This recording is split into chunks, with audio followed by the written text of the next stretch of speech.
മോഹൻലാൽ നായകനായ മലയാളത്തിലെ എക്കാലത്തെ മികച്ച ഹിറ്റ് ചിത്രമായ പുലിമുരുകൻ ഇപ്പോഴും മലയാളികളുടെ ഇടയിൽ ചർച്ചാ വിഷയമാണ്. ഇതുപോലെ ജനശ്രദ്ധ പിടിച്ചുപറ്റിയ മലയാള ചിത്രം വേറെ ഇല്ല എന്ന് തന്നെ പറയാം. ഇപ്പോഴിതാ പുതിയൊരു നേട്ടം കൂടി പുലിമുരുകൻ്റെ കൈപ്പിടിയിൽ. ഏപ്രിൽ 12, 2017 പുലിമുരുകൻ്റെ 3D പതിപ്പിൻ്റെ പ്രിവ്യൂ ഷോ അങ്കമാലിയിലെ അഡ്ലെക്സ് കൺവെൻഷൻ സെൻറ്ററിലുണ്ടായിരുന്നു. 20,000-ഓളം പ്രേക്ഷകരാണ് പ്രദർശനത്തിനുണ്ടായിരുന്നത്.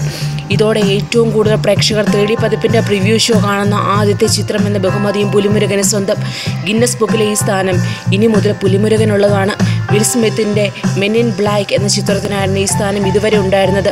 7,000 ഈ ചിത്രം കാണാൻ വന്ന പ്രേക്ഷകരുടെ എണ്ണം. അഡ്ലെക്സ് കൺവെൻഷൻ സെൻറ്ററിൽ ഉണ്ടായിരുന്ന തിക്കും ബഹളവും കണ്ടാൽ മനസ്സിലാവും പ്രേക്ഷകർ ഈ ചിത്രം എത്രമാത്രം സ്വീകരിച്ചിരുന്നുവെന്ന്. നടൻ മോഹൻലാൽ, നിർമ്മാതാവ് ടോമി ചെമ്മോളകപാടം, സംവിധായകൻ വൈശാഖൻ തമ്പി, ആന്റണി പെരുമ്പാവൂർ തുടങ്ങിയവർ അവിടെ എത്തിയിട്ടുണ്ടായിരുന്നു.